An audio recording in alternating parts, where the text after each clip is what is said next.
Hey, it's the podcast guy. Sutton United talked on podcast. It's the Sutton Podcast. And there it is! Sutton United at the GM Vauxhall Conference have put out First Division Coventry City, winners of the FA Cup themselves less than 2 years ago. And what a moment to enjoy for the fans of this Surrey side. They've had their moments before, but never one like this. But the whistle goes down. Delight for Sutton United. Sutton United, the National League, are through to the last 16 of the FA Cup. No longer English football's perennial non-league club. A 123-year crescendo reaches a new peak for Sutton United, who are promoted to the Football League for the first time. Hello and welcome to a very special episode of Sutton United Talk Time on podcast, the Sutton Podcast. We've got another from the XU's View series, and today joining me, and I'm going to talk like a little school kid, is Lennie Dennis. Hello, Lennie. How are you? Oh, I'm fine, actually. Yeah, a bit busy today, rushing around, but I was on strike because I teach, you see, so I was on strike day, so I managed to get lots of things done today. Perfect. We're going to have a little chat about your career, your memories of Sutton United over the years. I shouldn't take long then. Obviously, if you enjoy the show, please consider supporting through the one-time donations or regular subscriptions on Patreon. Visit the website for more details. I'm really glad you're here listening and can't wait to share some of Lennie's stories and thoughts. Firstly, as I'm sure you know, the club has grown dramatically in the last 10 years or so.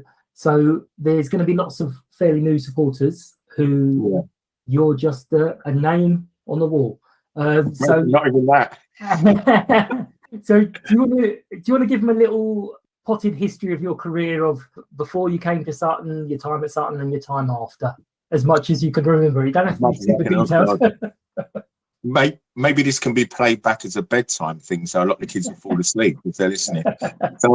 So I was about 16, and I was at Bromley youth team in the early 80s, something like that.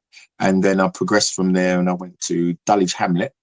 And then it was quite funny because we were due to play Sutton, and this was when John was playing. They had all the big guys: Bobby Green, left back, John, and I don't even think Tony was in the team then. But John was a centre half. I remember.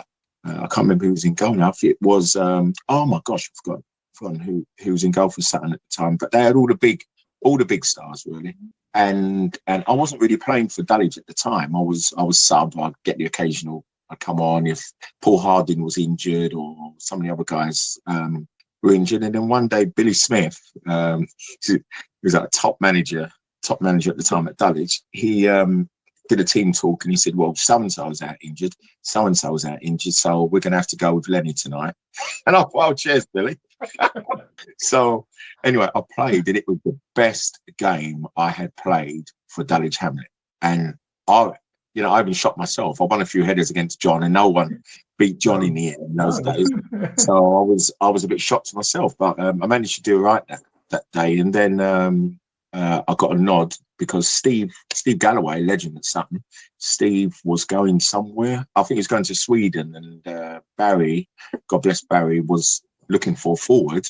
And they said, oh, well, yeah, the guy who played against us at Dulwich, he did all right, so maybe we can have him down. So at that time, Sutton were like the Liverpool or the Man City, really, of non-league football. They were huge, so everyone knew, all the players would turn up, and everyone was like, oh, this so-and-so from Sutton. So when the manager said at the time that they wanted me, I started laughing. I was like, oh, yeah, whatever. And then he said, no, they do. So I went along to see Barry. I was nervous wreck. I sat outside in my Datsun Cherry for about half an hour before going in to see him. I was so nervous to see him, and walking through Gander Green Lane at the time. So he sort of took me around. He said, blah, blah, blah, so-and-so, so-and-so. Some of the lads were there at the time. He introduced me to him, even though I knew them all anyway. And it just took off from there. I was quite fortunate, really. I wasn't a speed person. I wasn't good at turning. I wasn't, dribbling past anyone. I remember Barry said to me, he said, "You've got 2 jobs, Lennie. So can you manage to do these 2 jobs?" And I said, "Yeah, go on." And Barry, he said, "One is to hold the ball up and then go far post. And that's it. That's all you have to do." I was like, "Oh, okay, that seemed quite easy. I'll have a go at that," and managed to fit in quite well. But it's really easy when you've got quality players around you. You know, not to say I didn't have a Dulwich, but at Sutton you got, you know, we had players like Mickey Stevens. You could make a run and he would just spot you just like that. Joycey was still playing then at the time. You know, the Gollies, Paul Rogers, who was playing up front, and then when I arrived, they put me midfield. So I take full credit for him going pro. And you know, but the main thing that we had was like a family feeling about the club. All the lads were just brilliant together. You know, we didn't have any big I ams. You know, we just played as a team, and that's what got us through a lot of situations. I think it was really good. I hope people haven't fallen asleep yet. No, not at all. Not at all. Okay. So one of my first questions, and you kind of touched on it, is what did you know about the club when you first joined, and again a little bit you mentioned is how did it turn around that you joined? So we sort of headhunted you, was it? I'm not even sure whether I was headhunted. I just think I was lucky to be there at the right time, to be honest, because I knew a lot of, you know, there were a lot of players who were doing really well at the time, and I was just fortunate that I was in the right place at the right time. And then Sutton came in for me, and I wasn't going to say no. And Barry was just brilliant. Barry used to, I can't remember Barry ever shouting. He never shouted at a player. And one game, I can't remember, I think it was the Surrey Senior Cup game or something. And I was shocking. I couldn't do anything. I couldn't control, you know, some of the supporters were saying, "Oh yeah, which game was that then?" I can name a few. But I was shocking. I was coming off, and Barry came up to me on the halfway line, and he walked back with me to the changing room, and he just said to me, "Len, I don't know whether you know when Lennie Dennis is going to turn up tonight, because their centre half, you know, he's been playing by himself at the back then. So if you see Lennie, could you tell him to come out for the second half?" And I just said, yeah. And then the second half came. I did all right. I think I scored a couple of goals, and he came up to me at the end, and he said, "Oh, it's a good job you came. You know, it's a good job you turned up. There was a guy playing up front with you earlier. He was useless." So that's the kind of thing, because there's no point screaming and shouting at certain players. I was never the type of player who would really want to play for somebody screaming and shouting at me. I'm more of a player, you know, where the manager would actually give a little bit of confidence. Yeah, a little bit of confidence. And as a forward, that's all you want. Yeah, that's all you need. But I've sort of said similar different things throughout the season of people having little moans at players not doing very well, and I'm like, you can't tell a football player whether they've played badly. They know. Oh, they know. They know long before you know. So there's absolutely no point in doing it, because even me watching the game, I'll be like, "Oh, you played quite well," and you're like, "No, I missed this, I did this, I did that," and you're like, "Okay, I thought you played all right, so let's calm down." But if you had to pick a favourite moment that encapsulate your memory of Sutton United, that's your little highlight reel, what is that moment for Lennie to be his Sutton United experience? Just one, I know it's horrible, one TikTok moment is your Sutton United experience. I think for me, lots of people would say the Coventry game, but to be honest, I can't really remember a lot of it. I was so nervous before the game, and leading up to it, I was, you know, I couldn't sleep the night before. I was really nervous and everything. But as soon as the game started, I was all right. But I think the moment for me was when I ran out onto the pitch and I saw Silver Regis. Now, for me, for many sort of young black players, at that time, there weren't a lot of black players, you know, especially forwards. There was Viv Anderson, you had Remy Moses, Brendan Batson, Ruben Agbola, I remember he was at Southampton. Paul Ince came a little bit later on. But at that time, we didn't have any forwards, Laurie Cunningham and Silver Regis. And I just used to love watching Silver Regis play. The way he sort of, you know, held the ball up. I'm not comparing myself at all. No, I know. No, but he was the sort of player that I looked up to and everything. Even playing, I've got a picture of I'm standing next to him, and you can see that he'd been to the gym that day, and I missed my day. Yeah, go on. He was one of my heroes as well. I think we spoke about him before. He went to the same school that my dad went to and I went to. Wow. And one of my, in Hayes, wasn't it? No, he went to. He played at Hayes, but his school was in Holston. Oh, right. Okay. Cardinal Hinsley it was. Yeah. But one of my things, whenever you see a player playing in the England shirt, you always sit there and go, no. The only person who wore that England shirt like a triangle was Cyril Regis. And looking back now, you're like, he wasn't actually that big, but I just remember him being giant. Yes, huge. I saw him running out, and I wanted to go up to him in the warm-up and just say, "Oh, hi, Cyril," but then I thought maybe it's not the occasion. And then at the end, they were running off, and I was looking to see if I could see him, and they just ran off. They got in the bus. So I was, obviously I was really pleased that we beat them. I was going as mad as everyone, but deep down I was really disappointed I couldn't get to even meet him. I was really gutted. I was driving back and I was like, oh God, really brilliant day that we beat them, but I couldn't get to see. It was like my sporting hero. I was just brilliant. And then the other time, which is a completely different thing now, we played Bath away in the league game.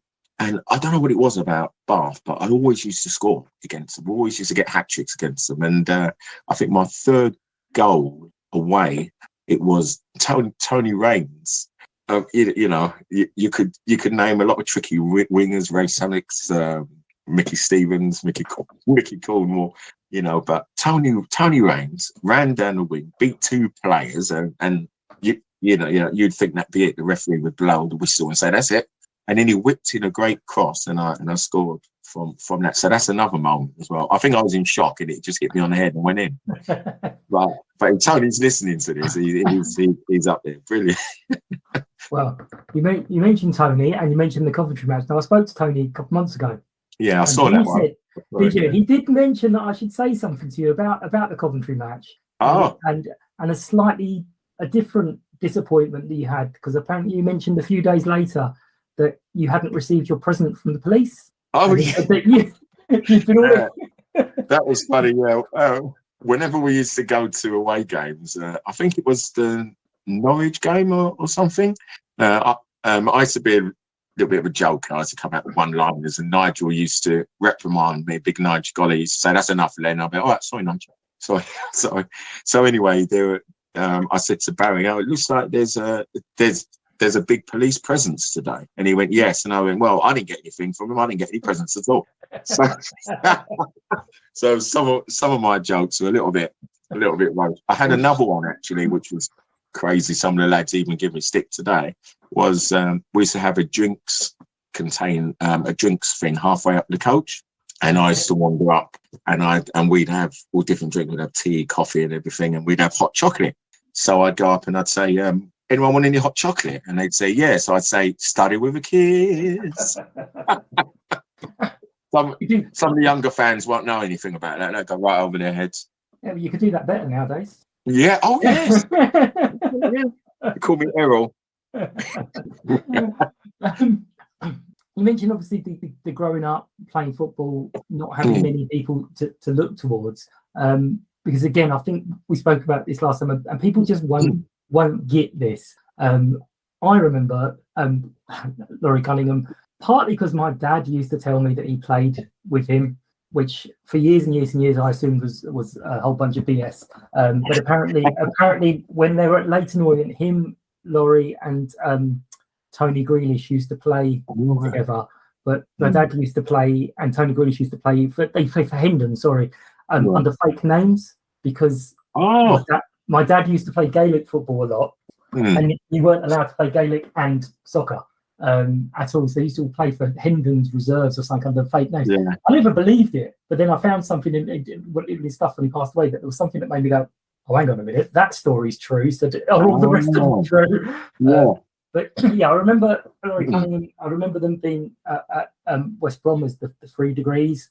Trailblazers. My real memory is the next batch of young black players, especially at Arsenal.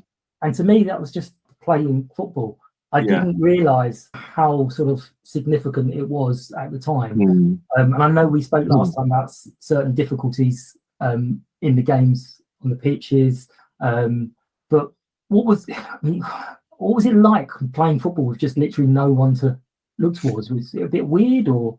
Well, I was fortunate when I first started playing like non-league, and then properly playing non-league, like when I went to Sutton, that we were in the Ryman League at the time, and then I think I was there for 2 seasons, and then we went up. And there was a funny moment when John was there, John Jr. It was so funny when we played Kingstonians, I think, and if we won that game, we'd won the league, and we were at home. I think the week before we'd lost to Yeovil away at Yeovil, something like 2-1 or 1-0 or something like that. And then we were playing at home, and there must have been about 5 minutes left, and John was at the near post with his arm leaning on the post. Everyone else is panicking around him, marking up, frantically marking up. And Johnny's just turned to me and he said, "You all right, Len?" And I've gone, yeah. It's all right, I've got him. And he said, "Yeah, how does it feel to be a couple of minutes away from winning the league?" No other player would ever have the guts and front to say something like that. I just looked at him and laughed nervously and ran off with the player I was supposed to be marking. But no, I mean, looking back then, I didn't really have anyone, because Cyril Regis was coming towards the end of his career. So I was looking to some of the other players. Paul Ince was huge at the time, and he was the first black captain of England, obviously with Anderson. But Paul Ince, I did my dissertation at uni, the introduction of black players to the Football League. And I had to go up to Manchester, and I was trying to do an interview with him, but I couldn't get to see him. But I went to the history. I went all the way back to when my parents first came to England in the 50s. So I did a mini interview with them, and my mum loved it. And then right up to the present day. So I love looking at all that kind of stuff to see just how far sort of black players have managed to come. But for me, I would love to see more black managers in the game. That would be really good. But at the same time, I don't want a black manager to be picked just because he's black. See, I wouldn't want that. I'm going way out on a limb here, and I've got nothing to back this up. But because of the way the game changed and the money in the game, there's a lot less players who need to go into management. Yeah. And therefore, when players retire, they're like, "Do you know what? I can't be bothered with all that. I'm not going to take all that crap that goes with it." So I'm just wondering if the two coincide. I mean, Ince's he seemed to be doing all right at Reading, but then there's even crumbling. I wouldn't like to be a football manager these days because, as you know, we've got Matt. He's been with us less than 4 years, and I think he's the 7th longest serving manager in the 92. Yeah, it's quite strange.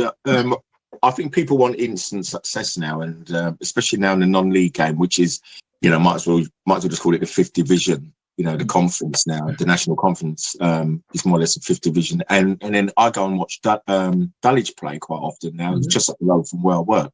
So I watch them play, and when they're warming up, the guys look about 6'6", all of them, but they're 6'6", and not sort of your typical 6'6" guy who can't move. They're all really mobile, and their first touch is just bang.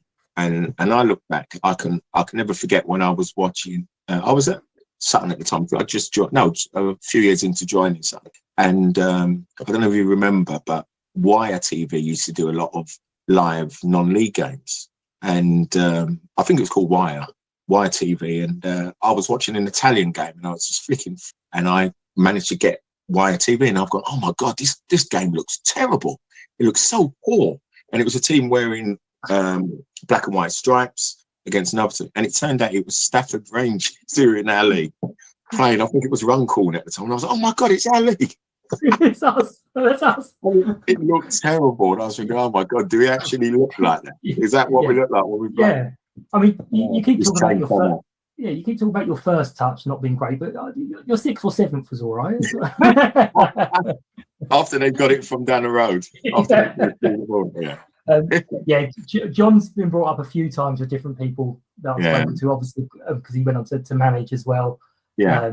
And I spoke to the player, Matt Gray, and he was just telling me how respected he was as a manager within non-league, which is odd because obviously to me, I don't pay an awful lot of attention to outside of Sutton. And when I hear other people talking about Sutton, I'm like, oh, hang on, what? Is that how it's seen by everyone? But here's one. It's a horrible question. You ready?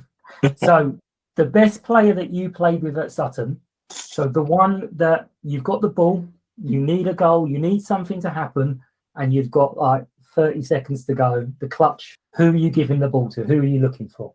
Oh gosh, I hate having to say this now. I hate having to say no. I've got to. I've played with loads of players over there. Even like a young Gary Abbott. I was in the district team with Gary Abbott, and then ended up playing with him at Welling. So over years, but I think there's one player who we've when we were matched together, we just clicked from the first game. It's got to be Macca, Paul McKinnon. He's unbelievable amount of goals that he used to score. I used to look through the program and think, I must be top. Oh no, I'm second still. Macca's got 28 goals more than me, and it's only September. He just had this knack. Like it would be a corner. Nigel would always win every ball near post, and he'd flick it on, and I'd look, and Mac was there. I think, how did he know the ball was going there? He just had this freakish way, and I used to see lots of defenders at the start of games because I'm quite big on the psychology side of football. Sometimes we play some teams, and you can see in the warm up they were beaten already. I used to see centre forwards who were really good, and they'd see John warming up, and they didn't want to know for the game. And John, and John wasn't a dirty player, but he had really good football brain, and his positional play was unbelievable. He wasn't really fast, John, either, but his positional play was excellent, same as Tony. So I used to see a lot of players crumble, but Macca, I used to see defenders sort of just shake and want to pass him on. They'd say, "Oh, can you get him? Watch the 10." And I'd think, "Oh my God!" But no, he would probably be the best, and a lovely guy as well. Yeah, I don't think I ever heard, and the most politest footballer ever. I don't think I ever heard Macca swear. Really? Wow. Yeah. He would occasionally say "flip." Oh, blimey! And damn. But I'd never hear him swear at all. Lovely guy, really nice. I've said this a few times. I was very young, so let's preface that with I was very young and I didn't quite understand it. I was very negative towards him because here you were in August, September, slogging away, and next thing, this fella swans in from Sweden. Oh yeah. Everyone starts going, yeah, Macca's here. And I'm like, excuse me, my Lennie has been going up and down, and you suddenly hero worship this guy. No, Macca actually made it possible for me to go to Sweden because he was getting married one summer, and he asked me whether I wanted to go. So I had to chat to Barry, and Barry said, yeah, you can go. And I was quite lucky. I went over there, but unfortunately, the time I went in '89, I came back and Barry had gone, and we had a new manager. So I was gutted about that. So I never really got to say goodbye to him, even though I phoned him up. We had a chat several times.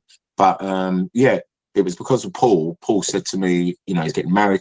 Do you fancy going to Sweden? So I went out in October. Macca found it's really funny. I went out in October, and I've turned up. Typical boy from South London. I've turned up in just a top, just a hat and shorts, and it was like -10 in Sweden. And the guys over there said, haven't you got any kit? I went, no. So they had to kit me out with all the stuff. But I loved it over there. It really helped my touch, even though people might not know. But just a different way of going around, and they even looked at your diet, what drinking, what should you eat, what should you do, do this before games. After games, we used to warm down, and that was never heard of in England. We never used to warm down. We never used to have a little drink break. We never used to do anything like that. But training over there, we used to have drink breaks during training, and it was crazy, and stretching, a lot of stretching and everything. But yeah, Mac has got to be the best player, even though it burns me to say. Yeah, I mean, it's a very strange English thing that, because again, it was always weird growing up. No English players ever seemed to go abroad. I think Ian Rush famously went. He went to Juventus and said it was like a foreign country. Yes, it was like a foreign country. He came back after a couple of months or something, didn't he? But it's all those little things that obviously have now come into the English game that make sense. I mean, I don't know when you were last time at Ganbury Lane, but the Sutton team for many, many years now, they do a little half lap after the end of every match. It's just a little thank you to the fans. That's but good.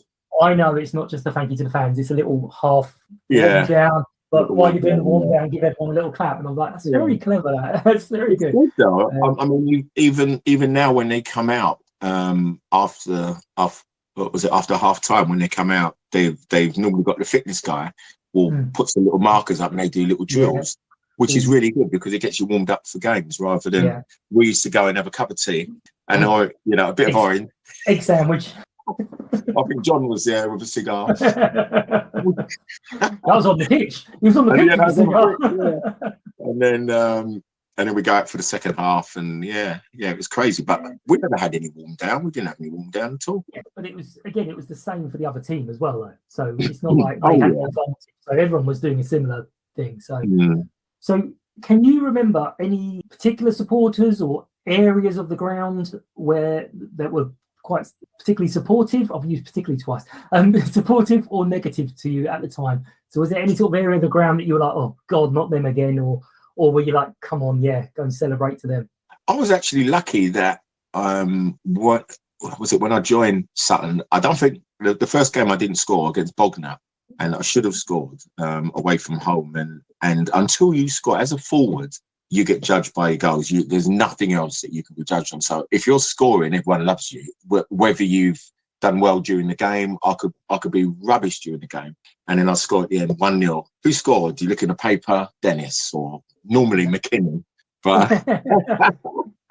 But you'd always look the next day, and then I go into work, and then people say, "Oh, you did well, you scored."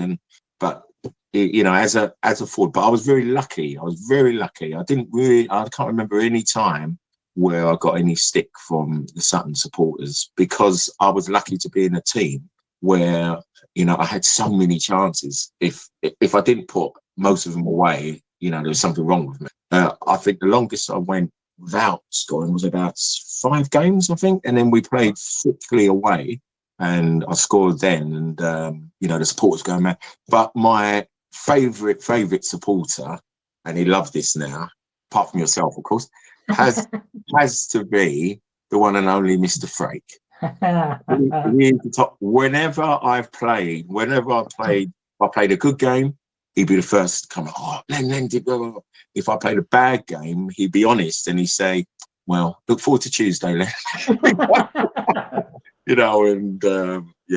He's a nice guy, Mark. Yeah. And he's one of proper Sutton supporters. When we went to Jersey, after the Middlesbrough game, I think it was, when the chairman at the time, Dave Fairbrother, said, Dave Armitage said, "We're going to treat you guys.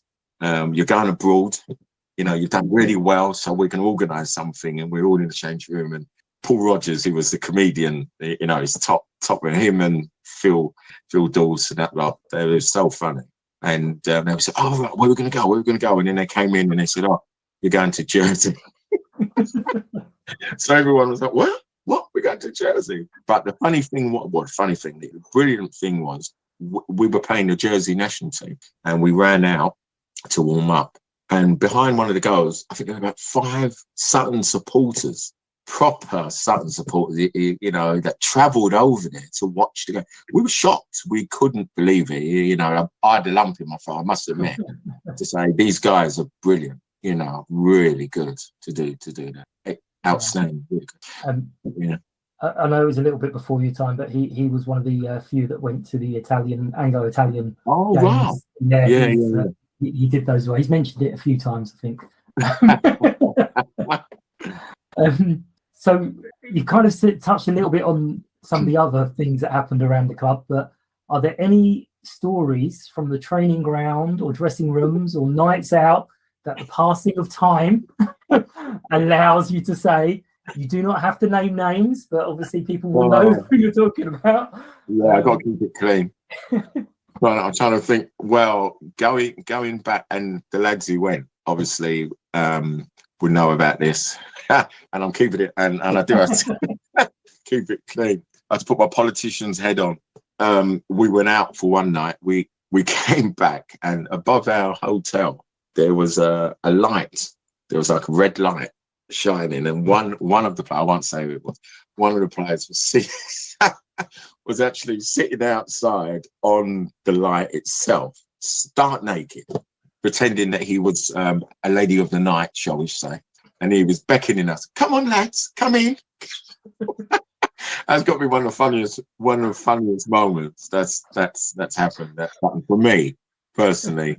And then another time as well, the same player who was sitting on the top, I'm not going to name him. Right. The same player. Let's just say he was an outstanding midfield player. That's all I can say. An outstanding midfield player. And him and another couple of his mates, I'm not going to name them, decided to put soap on the floor in the changing rooms. And our changing room was huge. So I went into the shower, and all you could see were these three guys running along and sliding along into the showers, just sliding all the way along the changing room into the shower. Crazy, but that was funny. I got one other story as well. Remember Francis Waratifi? We watching France play.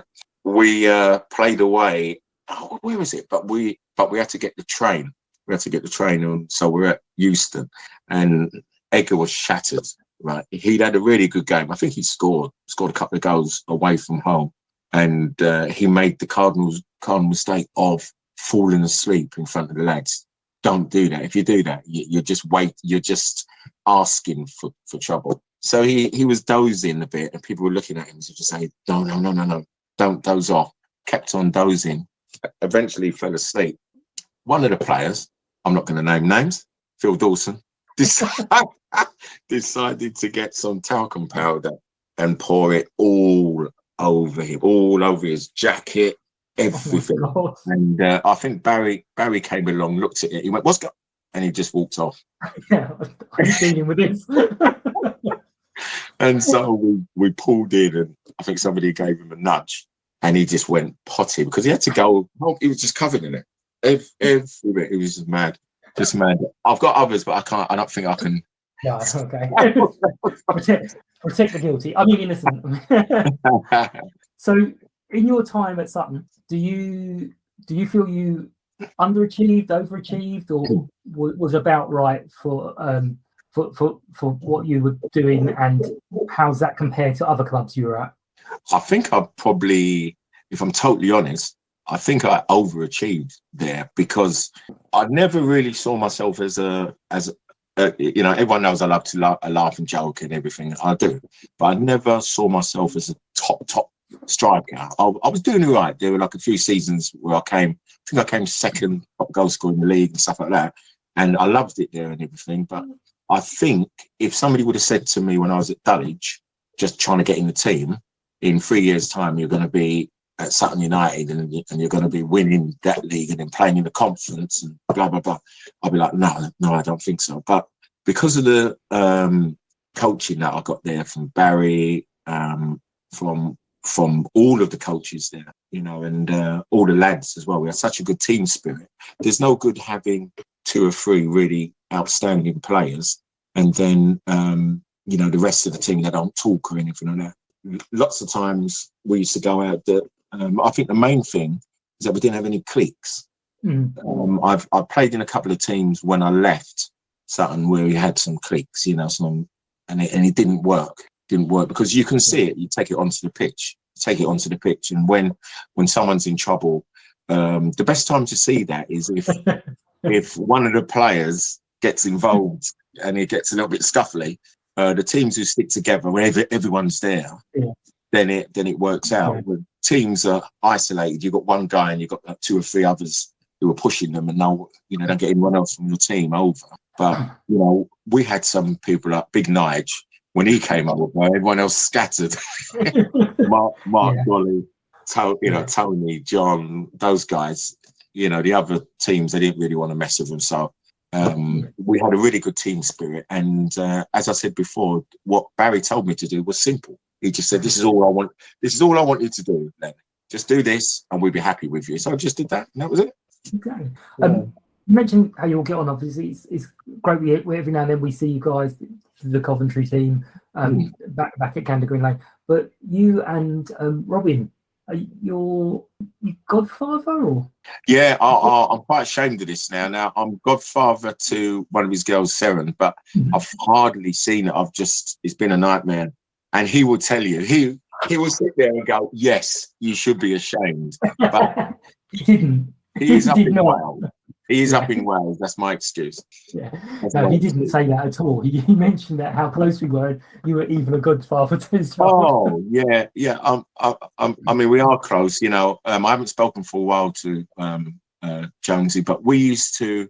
It used to be me, Robin's wife, Teresa, and my girlfriend at the time, Sue. We always used to go out. We used to go for meals and stuff like that. They used to come down to ours for meals. So we're always close, and we've always been really close to Robin and his family. Yeah, lovely guy. Jones is so funny as well. If I went through the team, it was just really it was crazy. I could actually tell you one more funny story, and Big Nigel won't mind. He doesn't know where I live now. That's a bummer. We played, I think we were at Harrow and this is a story including Mickey Cornwall as well. And Mickey Cornwall played in the hole, didn't he? So he was like the original player. Before all of these modern players, you played in hole, the number 10 role. So he played in that role. That was his thing that Barry created. And so teams didn't know whether to drop a midfield player in to mark him or to release one of the central defenders. So either way, there'd be a hole created. So, you know, Mickey created that role. So we played one game over at, I think it was Harrow, and Big Nige was playing and Mark were playing, you know, the Golly brothers. Don't mess with them at all. And I think Mark got sent off. Quite early. And I think we drew the game in the end 2-2. So Barry came in, he did his talk, and he said, you know, we're making it hard for ourselves. It's not good the way we're doing this. And Mickey Cornwall piped up and he said, well, we would stand a better chance if we didn't have players sent off for stupid things. When it all went quiet, it was like a pin, could have heard a pin drop in there. And Nigel just lost it. We had to, I think there were about 7 of us holding him back. And in the corner, Mickey Corner was like, it was so funny. I mean, afterwards we had a great laugh about it, but at the time it was quite scary. But this is how we got through, because it was like a family. It was so good. You know, all the lads there. There wasn't one player that I could say from that squad that I'd say that I wouldn't want to go for a drink with and all that. And it wasn't just a team. We had a really good squad. We'd have players who would be playing for the first team, then they're in the reserves, playing the first team in the reserves. And they come in when they were needed and they do a really good job. And then they go out again, they come in and go out. You know, so it wasn't just the same 11 or 12 players. We had a really good squad, and no one moaned if they were left out and everything. So I was very fortunate to have had that opportunity. I think to have been a Sutton. I mean, you can tell as a supporter watching, you can tell when people get on. I mean, the current crop, I keep saying it.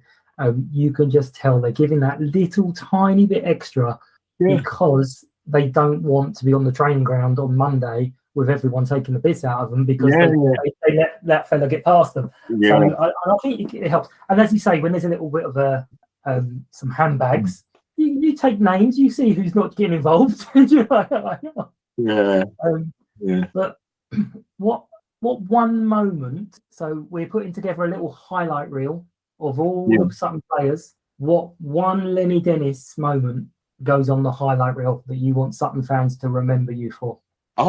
Oh, it's got to be scoring the goal at Aylesbury that got us through to the third round.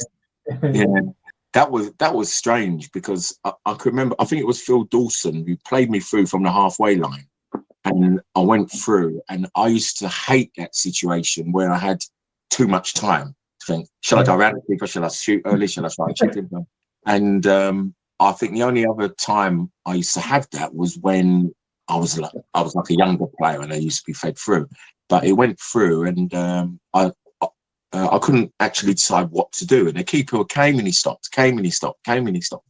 And then in the end, I think I just toe poked it in the end, and it just went to the side of him and went in, and it sort of trickled in.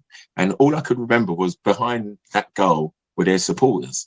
And I just stood in front of them. And I just looked at them, and there was one guy, I caught his eye, and the look he was giving me. He didn't say anything. They didn't say anything at all, but the look of anger on his face. And then I think we played them the following week in the league over there, and they couldn't stop kicking us. They were kicking us because I think the draw was that night. After we beat them, we went back to Gannett Green Lane, and we were drawn against Coventry. So basically, they just wanted to kick us to bits, so we couldn't play against Coventry. Barry said at half time, listen, don't get involved in anything because this is what they want to do. They want to kick you out of playing Coventry. So no, that's probably the moment, hopefully, that they remember me by. Hopefully. That memory is a strange thing, but I've got a feeling that game might have been, because when I first moved to the area, I used to support Man United. They had lots of Irish players in the team. But I kind of moved to this area and kind of realised that Manchester's quite far away, actually. So I wanted to support it. So I went around to different clubs to see different things. Yeah. And I actually knew Sutton were playing in the Cup against Aylesbury. I knew they were playing Aylesbury, and I rocked up at Gannett Green Lane. And this woman was looking at me going, what are you doing here? I went, I've come for the match. And she was like, yes, it's not here. Oh, no. I don't think I've actually told that story before. But yeah, you certainly around that time you were scoring lots of goals, because I remember I think the first two games I actually came to, I think was Innisfield and Yeovil, and I think you might have got a hat trick or two goals at least in both of them. Oh, the Enfield game. Enfield 3-1, I think it was, and Yeovil 5-2. Yeah. They had Dave Howell at the back, and I was like a good mate of Dave, but he was hard as nails at the time. And they had Andy Pape in goal, who was really easy to wind up. He hated everyone, Andy. I don't know. I hope he's calmed down now. He's got to be over 60, but he used to hate everyone. He was a really miserable goalkeeper. So I used to love scoring against him. I always used to let him know that I scored against him. But they had a good team at the time, Enfield. But I was quite lucky against them. I always used to score against them. Before we started recording, I did say to the missus, if I start sounding like a little school kid, it's because this is the one who made me start coming back to Sutton all the time because we're winning. So you may have touched on this. So what was the story about how you came to leave? Why did you leave? Where did you go? Oh gosh, that was the story. I broke my leg in '91, and the manager at the time, rather not say anything, we didn't really get on too well.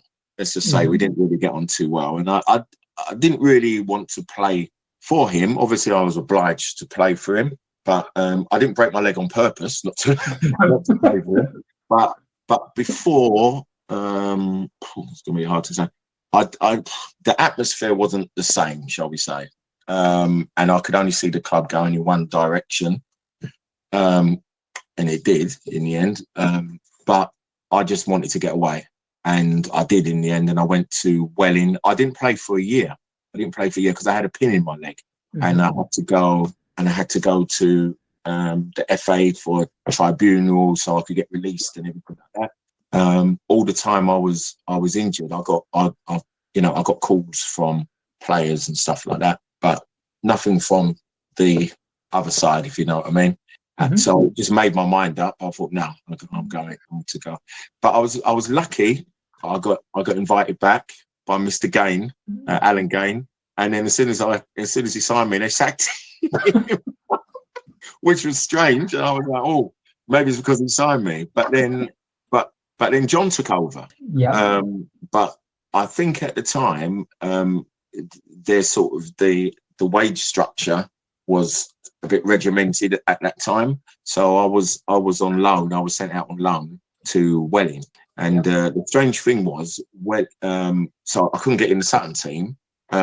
It seemed that I couldn't get in the Sutton team because I was sent out on loan. But I was sent out on loan to Welling, and they were in the conference, and I was scoring regularly for Welling. So I think a few people must have thought, hang on, is that a player? And he sent him out on loan, and he's scoring for Welling, but he can't get into the Sutton team. So that was a little bit weird. It wasn't John's fault at all. I know what the situation was. I think he had his hands tied for certain things. So because I always got on well with John, whether we were playing or whether, and he was always honest with me, and he more or less said things, So I knew at the time it wasn't down to him. So I just said, yeah, that's cool. So I went there, and everything was all right, and I was scoring a lot. Then in the end, I went there permanently. I went to Welling permanently, which was good. I think that year I came second top goal scorer behind Lee Hughes, who was at Kidderminster at the time. Yeah. And then he signed for West Brom. And then I went from Welling to Kingstonians under Sir Jeff Chappell, which was funny. That was a funny thing because we had a lot of players. We had a lot of players who came out of the league, and they were top earner, crazy top earners. Like, how much? What? Crazy. Back in the day, when you look at some of the figures, it was mad. And then, so I was brought in to play with Eddie Akamoa. Remember Eddie? I don't know if you remember little Eddie. Lovely guy, really nice. I still talk to him on Facebook. He looks exactly the same. He just hasn't changed. He looks like he sleeps in an oxygen tank or something like that. He looks exactly the same. Scary. And I said to him, it's going to be good, Eddie. I can flick him on for you, and he's done. Anyway, so we started off really well. And then I came in for training, and everyone was like, oh, Dave Leeworthy's here. I went, are you? Dave Leeworthy? And I'm thinking now, oh, it's going to be three of us playing up front, Eddie, me, and Dave.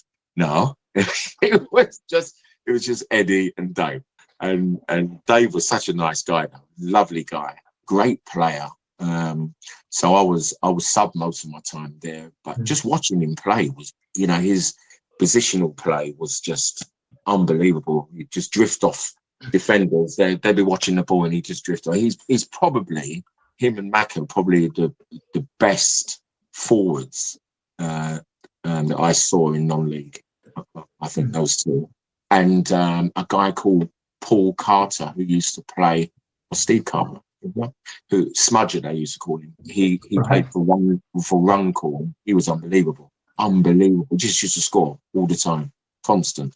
So they were like the big shots of the league at the time. Yeah, I remember them spending lots of money. Eddie's on my list if he does listen to this. I'm going to be reaching out to him soon. Warn him to block my email. So again, we may have touched a little bit on this. So how did Sutton compare to other clubs that you played for, positive and negative, both whilst with us and after leaving? Positively, I think the family side of it was really good. Negatively, we needed to be louder. Our supporters needed to be loud. I don't know what it's like there now. Is it loud now?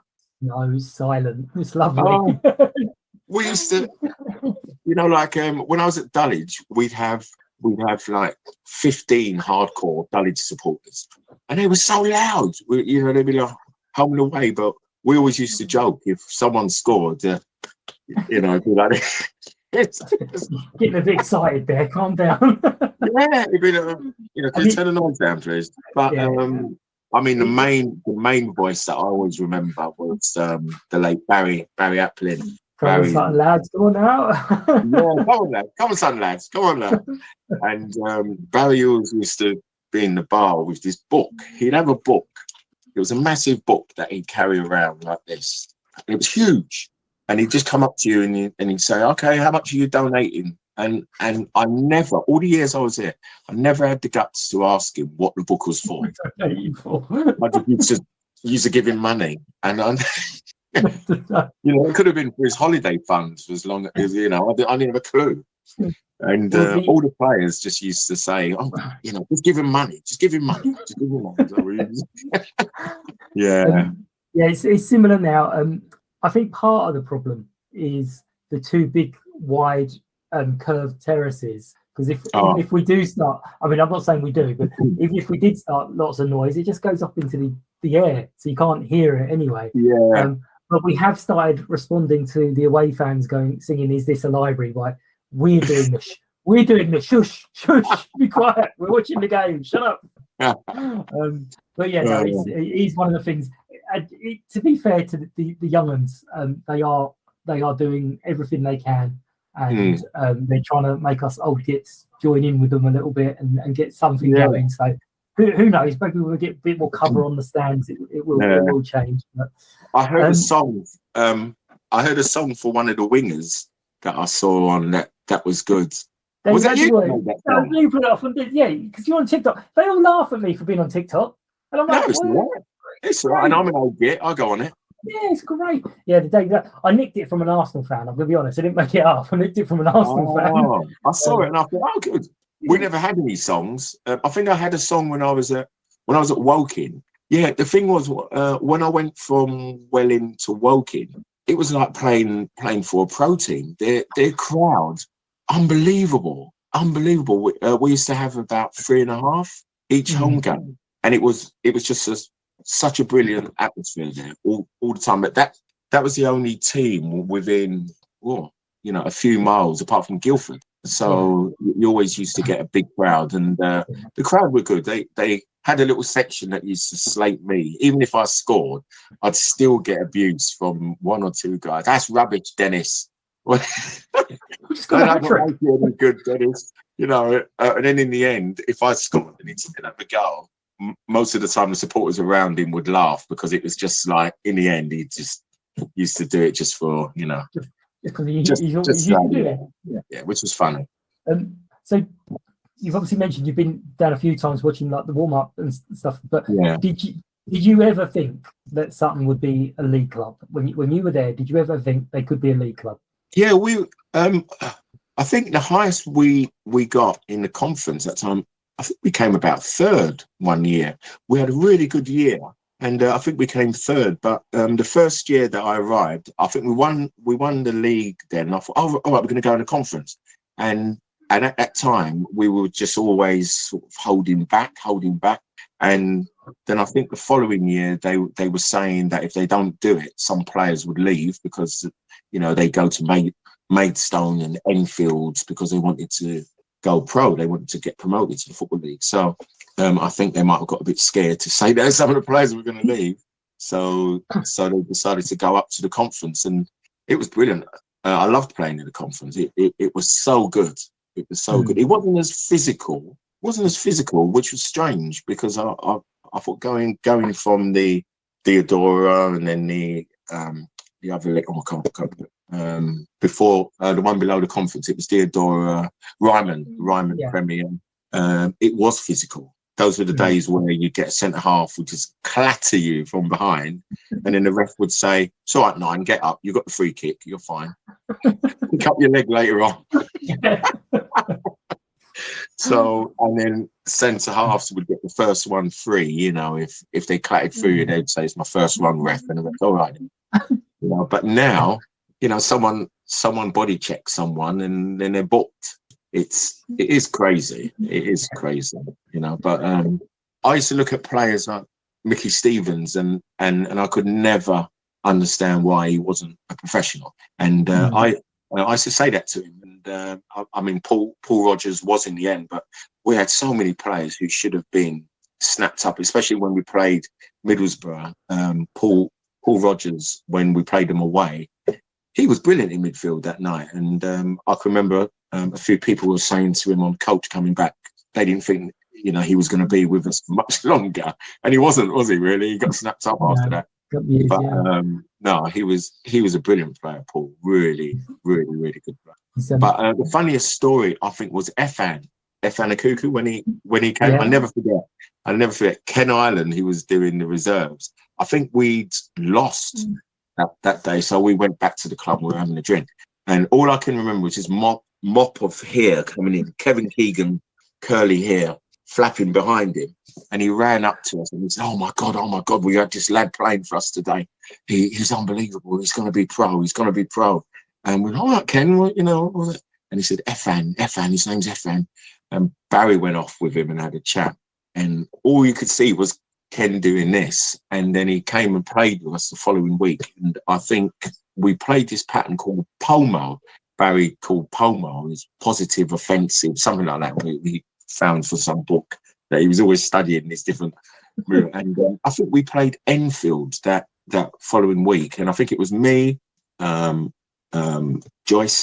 I think Joycey was still there. Me, Joycey, Macca as well, and Efan. So we had 4 strikers. We didn't have much in midfield. Poor Phil Dawson and Paul Rogers. They were running all over the place. We had like 4 forwards. So we played like 40-4 basically. Yeah. And it was just crazy. And I think we won something like 6-2.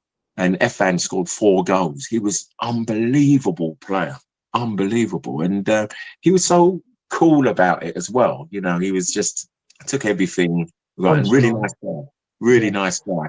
So when I see him on TV and he's doing the punditry, I'm like, yes, well done. He was a nice guy as well. Efan, really nice. Yeah. Locked up for a trial with his boots or something around his neck or something. Yeah, it's just open trials. Oh, play. and the speed, his speed just from like a starting, boom, he's gone. But I feel sorry for his brother because his brother came for a trial shortly after he left, and we all had Efan's brother's coming. Oh, a lot of pressure on him, the poor lad. He wasn't Efan. No, well, you do expect the younger one to have a little bit more because it's usually the younger one has learned all the tricks from the older one. Yeah. So you'd expect the younger one to have something. No, it was different, but he was a nice guy as well. Right. So this question, I love this question. So what skills or qualities would a prime Lennie Dennis bring to the current team? So you are in your absolute prime, your peak of fitness, peak of form. What do you bring to the current squad? I can make a good cup of tea at half time. Quality cup of tea. No, I wasn't bad at heading. I was all right with heading. So maybe they could bring me on for the last minute and see if they'd hang one up at the far post. Yeah, probably because, as I said, I was all right. I wasn't a fast player. I wasn't a person who was going to dribble around someone. I wasn't that kind of player. I was just probably an old school centre forward, and I was lucky that I was at a time where the players at that time played to my not strength. So I could just hold it up, play it off, and just peel off, and that's all I had to do. And I was lucky that stood me in good stead. So when I see the modern players play and they drop deep and they get it and they create play like Kane does and all that, I'm thinking, oh my God, I could never have done anything like that. That's too complicated for me. So I used to love watching, and I still love watching Giroud play, because he's probably the last throwback to the time when I played, where he would be the forwards and they aim for him. And I used to love that. I used to love having the competition with the centre half and all during the game. I used to love all that kind of stuff. And his job is to stop you from getting that ball. Your job is to try and hold the ball up for your teammates to join up with you. And it was good. I couldn't do anything else. I couldn't run into the chat. I wasn't a person who could run into the chat. Well, maybe a few times, but I wasn't that type of player. So I always used to play. But that used to make me laugh. I could never understand how me and Macca, we sort of formed this understanding, because he wasn't fast. Macca would be the first person to say he wasn't a speed person, but he was quick in his head. He was razor sharp. So he never used to have to do that run. And I didn't do it either, but we used to play off each other. So I'd flick it on and he'd be there and he'd play it off into my path and stuff like that. We never played like the big player and the little player, which is what I played a lot at other teams, other clubs I played for. But with Macca, we just understood each other. We knew where we were going to go. But I think our main thing was, at that time, you never really had a pairing up front who used to switch. But we used to work on it in training, and we used to switch. So if the ball was with Robin at right back, I wouldn't just show up for it. I'd come out. Like, I'd hear Macca say, come out, and I'd go out and he'd come in space. So then the centre halves wouldn't know what to do. They wouldn't know whether to follow me or pass me on. And then in that time, anything can happen. You know, Paul Robbins coming through the middle, Phil Dawson going through the middle. And so we used to work on that a lot. So used to confuse a few defenders at that time, because the defenders back then, they weren't your defenders. I couldn't imagine certain players I played against. I won't name names. Darren Anderson. I couldn't. No, Darren. The funny thing about me and Darren is that we used to. I never used to hate Darren, but we used to have a lot of battles together, me and Darren. And he was a lovely guy, because in the end he joined Sutton and we got on really well. And it was strange, because I think Tony said to me, Darren's joining us. I said, Darren who? He said, Darren Anderson. Darren Anderson. And he started laughing, and I went, what? I said, I'd rather him be on my team than against him. Exactly, yeah. We used to end up just kicking each other in the end. You know, it's crazy. But no, me and Macca used to work on that, and that's what I think that was our secret, that we just used to play close to each other and then off each other really well. We just knew where we were, where we were at the time, most of the time anyway. Okay. This one's going to be a hard one for you, considering the players that you've played with at Sutton. So what player from Sutton's 125-year history now that you didn't get a chance to play with on the pitch would you have liked to have had a chance to play with on the pitch? So, Vets games don't count. So if you played in a Vets game, it doesn't count. But so which player would you have said, do you know what, I really would have loved to be in the same team as? There's only one player, Larry Pitchman. Yeah, I mean Larry. I was scared of Larry when I first went there, because I knew the history of Sutton, and Larry was always. If you heard Larry Pritchard, then you knew, Sutton. And so when I first went there, Larry was doing the first thing, but he was doing training and everything. And normally non-league football, you'd always get people not chatting, but not always paying attention when the coach is talking. They're either doing their laces, tying up or something. I only knew two people in football, and when they started to speak, everyone would stop. They'd just stop and they'd Larry and Barry. They were the two who, as soon as they started to talk in the dressing room, people would stop talking, just shut up. And Larry had this aura about him, and he's still got it now. Even when I went to the inauguration thing for the Hall of Fame thing, I saw Larry there. And I was like, all right, Larry. He's still got this. And I can remember there was one game, I think I had a good game, and he came up to me and he said, well done. That's all he said. He didn't say how he thought I did, how he thought I'd done well. He just said, well done. And that's all he would need to say. I was so happy that night. It was unbelievable. I could have ran home back to Catford from Sutton along the motorway, but yeah, that's all he needed to say. I would have loved to have played, because everything about Larry is just professional. It's all done right. Had to be done properly. And he wouldn't put up with people if they weren't doing what he thought they could do properly. If he didn't think that you're at a level you should have been at, then he'd probably tell you. So yeah, probably Larry. And also, if I could squeeze in another one, Steve Galloway.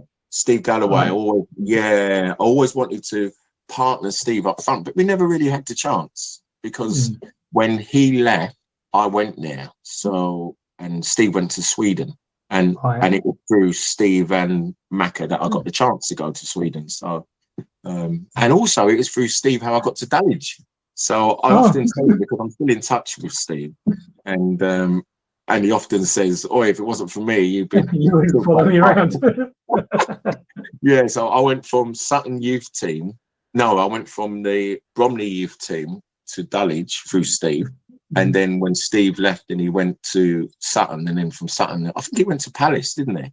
So then I went to Sutton, and then from there, I managed to get to Sweden through Steve as well. So it's all, Steve and Macca helped me there a lot. But also Barry, because Barry allowed me to go. He didn't have to let me go. He could have said, "No, you're not going." So he actually allowed me to go, yeah. So, but Larry probably, yeah, Larry. You mentioned your teacher. So is that what you went to straight after football, or? Yeah, I went when I came back from Sweden in 1990 actually. I was a technician at the time, which was a joke with all the lads, because back in the day, we didn't have, it wasn't like a DVD and all this. We had the old VHS tapes, and Bruce always used to have the same tape. We had two tapes that we used to play. It was 101 best goals and 40 towers. They were the only two videos that I think that were allowed to be played. Anyone tried to play something else, it'd be like, get it off. So Barry used to find it funny that I was an audiovisual technician. And so whenever something happened, he'd say, "Lenny, come and fix this for you." And the only problem would be that the RF lead would have fallen out, and I'd put it back, and he's like, "Oh, cheers, Len." I want to be hit, but yeah, it was fun. What was the question? Oh my God, I've been rattling on. So when you finished playing, did you go straight to teaching, or? Yeah, I went. I did a B.Ed honours for 4 years, from 1990 to 1994, and so I qualified in movement studies, which is PE. And I've been teaching ever since. But then I retrained to do primary. So now I can teach from reception or nursery all the way to GCSE year 11, which is good. But currently I'm a sort of half classroom teacher and half PE specialist at a school in Dulwich. Yeah, which is good. I love it. It's good. And you still do a bit of coaching as well, or? I've actually got my own website. All right, you could give the plug in. I didn't know that. Go on. It's www.toptoptechers.com. Top Techers. Yeah, toptoptechers.com. I haven't been on it for a while because we had to. God, I hope it's still there. I hope nothing dodgy. Can you imagine? Can you check for me, please? It's something completely different now. God, is it up there? Are you looking at it now? I'll have a look now. 1 second. But yeah, what is it? It's not live, is it? It's not live, is it? Top Techers Football Fun Week at Dulwich. Yes. Yeah. That's the one. Yeah. Yeah. Is it all right? Well, it says you're going to resume in September 22. Oh yeah, I got to change that. Yeah, I've got to change that. Yeah, because I came back and I couldn't get the so I will change that. But I do that. I do that at the school where I teach. So I do weekend sessions and holiday sessions sometimes as well, which is good. It's good. It's good laugh. I think I've got my picture of Cyril Regis up there with me. I think it's there somewhere. I don't know. I think it's the bit about me. I think it's. So you got it is.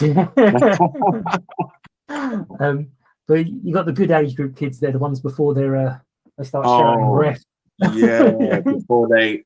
Well, some of them do that, and some of them have been watching Italian football. They're doing this as well. Where you seen that from? And it is, it is a bit crazy. But I mean, my one criticism of the football now, I watched the program the other day about the academies, and I don't agree with academies at all. I'm not a fan of academies. The players look under so much stress, and I think the people who put them under that stress are mainly the parents, because they put so much pressure. You've got players who are 7 and 8, and they're saying, "Oh, I can't go back to grassroots. I can't go back to grassroots." The first time I saw it, I was like, "What?"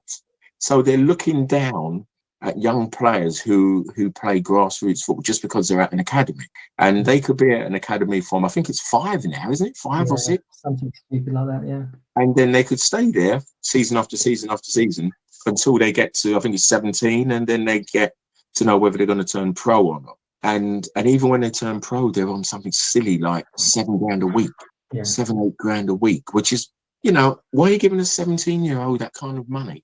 It just doesn't make any sense to me.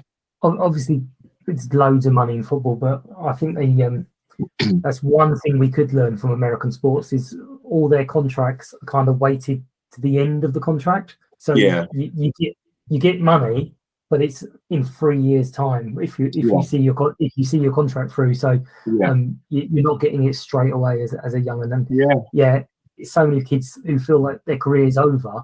Yeah. Ian Wright wouldn't exist. Jamie Vardy wouldn't exist if it was 15, 20 years time.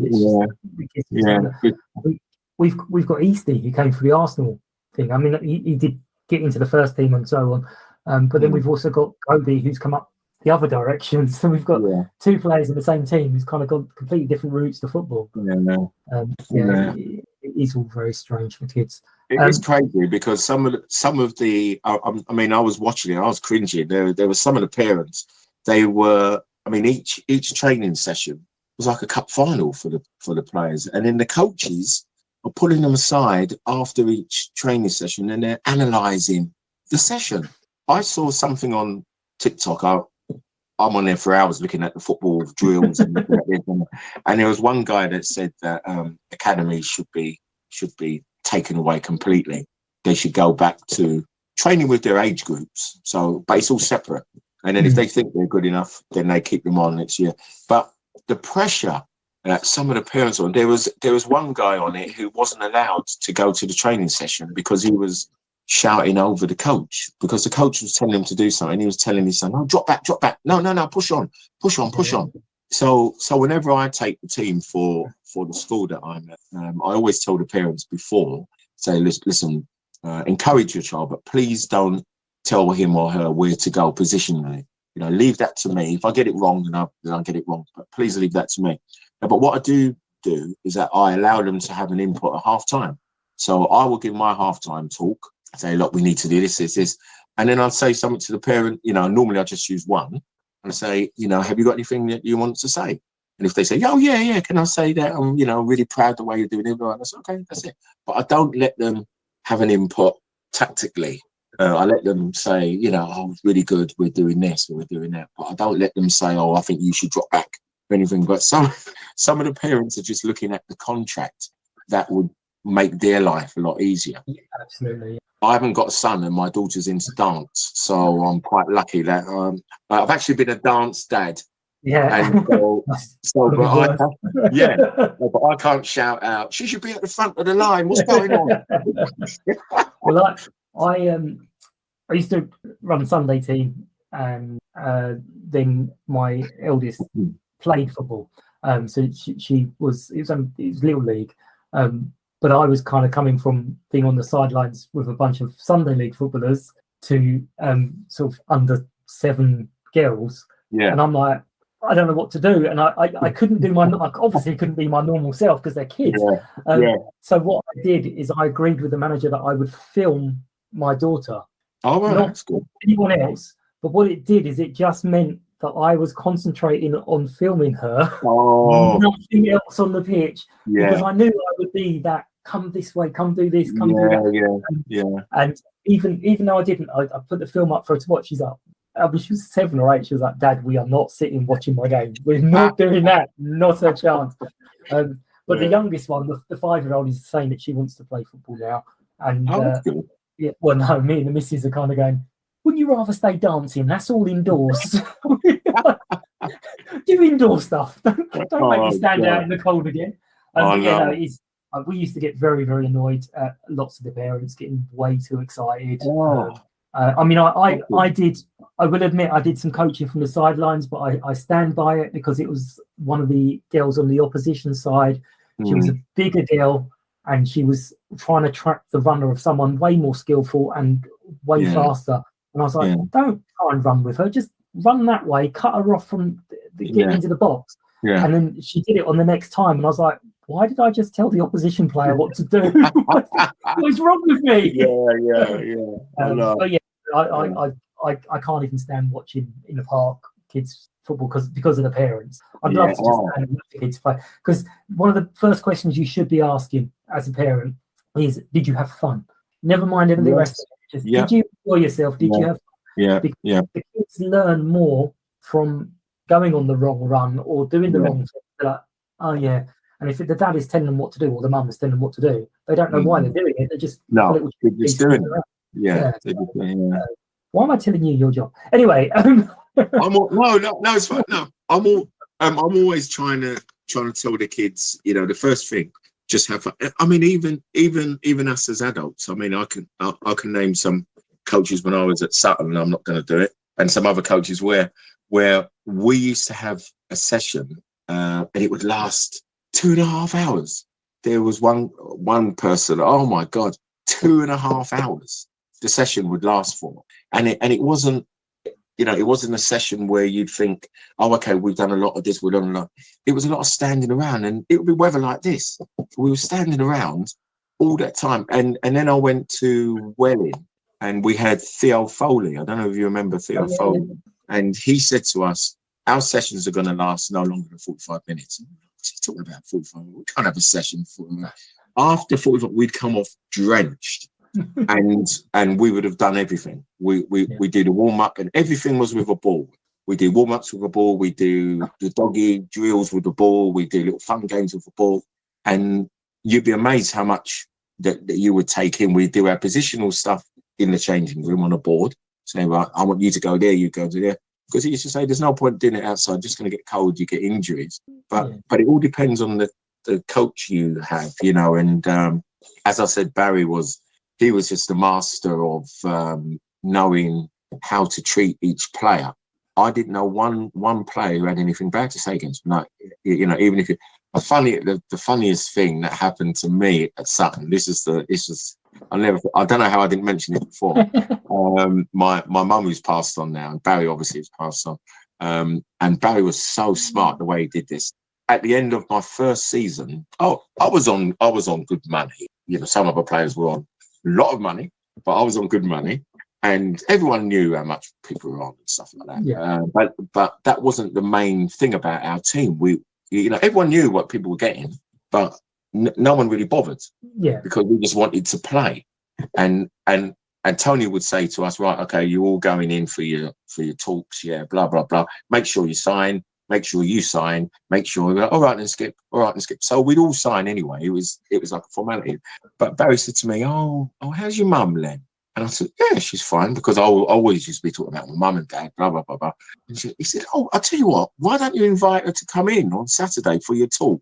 And I'm like, oh, I thought, that's nice. That's nice of Barry to ask that, So I told my mum, and my mum was like, oh, he sounds like a lovely man. Okay, let's go in. So anyway, we're driving there. My mum said, oh, this is nice. I've never been to Sutton before. So we got Sutton, came in. As soon as we came in, you got Barry and Dave Wall, God rest his soul, Dave's gone as well, at the door greeting us. And I'm thinking, what was going on? But where Barry's office was before, it was above the car park area, so you could see cars coming in. So this is all part of Barry's plan. And I didn't know, I just didn't clock on. So we pulled up. I walked in with Mum. Barry and Dave were up there. They're giving Mum a cuddle. Barry and Dave were, hello, Mrs. Dennis. Oh, it's so lovely to see you. And my mum was like, oh, it's so lovely. They're lovely people. Really nice. We got up to the room. They bought Mum a drink. And they bought this, bought that. Got up to the room, and so they're talking to me about a contract. And I wanted a little bit more. Not a lot, just a little bit more, because I did all right that year. And so in the end, Barry said, oh, we can give you this amount. We can't give you that amount. And my mum just turned around and said, oh, he'll sign for that. You just sign for that, Lennie. And I've gone, but Mum, I was, no, you sign for that. You sign for that. And Barry gave me that look. It was like that little look. And I looked at him and I was like, no, I'm stitched up. I've been stitched up like anything. So anyway, they took me downstairs and everything. And they were like, thanks, Mrs. Dennis. We'll see you this time next year. And he just looked No, at you me. won't. Yeah. So when I went in for training, he couldn't stop laughing. He was like, great to see Mrs. Dennis. Great to see you. I was like, you stitched me right up. He went, yep, we did. Yeah. Oh, it was funny. It was funny. Good times. I got stitched up when I eventually got to a game. I got there really early, and the lady who was on the gate took me in, showed me around, got me to a program, a Coke and a Mars bar, and so I didn't spend any money. So I was like sitting there with my free Coke and Mars bar and program, and I was sitting there going, "This is great."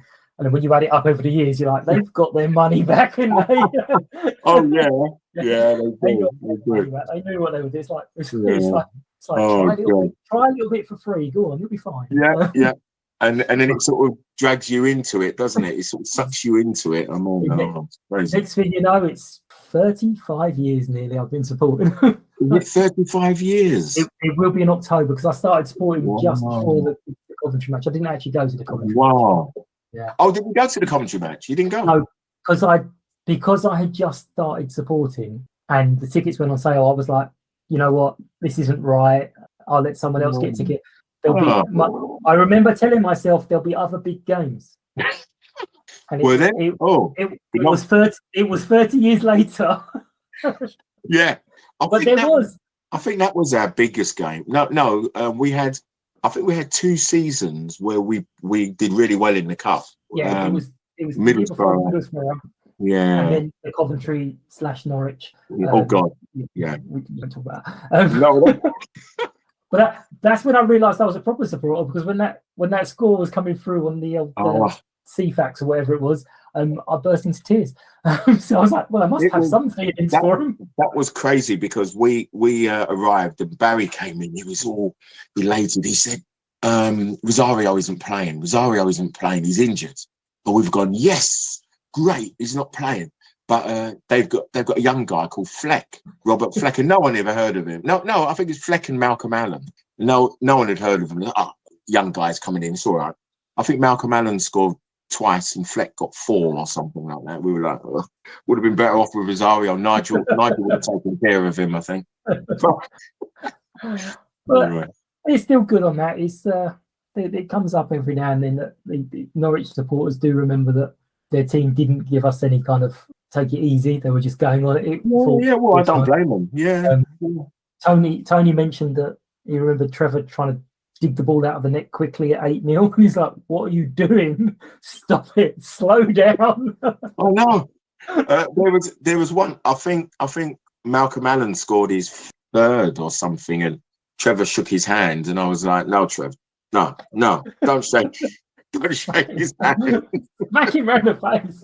We're like this.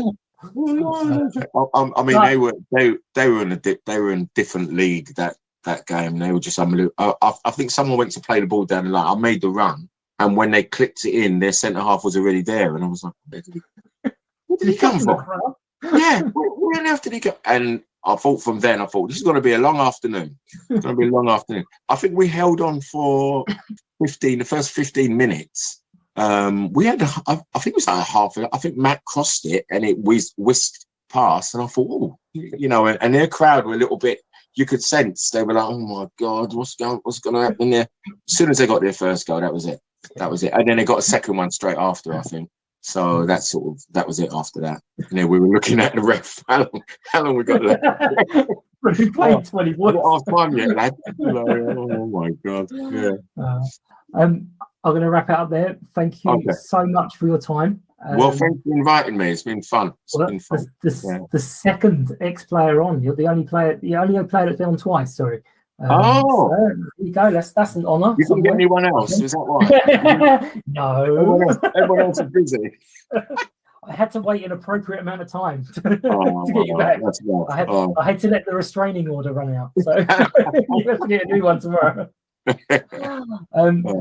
Hopefully we'll see you down the lane soon. Yes. And still stuck in the same spot in the curve. I might be down. I might be down on Saturday because they've got the inaugural. I think it's Mickey Cornwall is Oh, no. in the Hall of Fame. The Hall of Okay. Fame. I think it's Mickey Cornwall. Okay. This is going out after, so it's all right. Oh, okay. You've not revealed an exclusive. It's fine. Oh don't no, I worry. haven't. No, no, it's fine. I would have cut that out. But perfect. In that case, I might see you on Saturday. Yes. Thank you so much for your time and take care. And thanks everyone for listening. And anyone who sees Lennie around the ground, give him your regards. Yeah, Thank you. be nice. Cheers. Take care. United! United! United! United! United!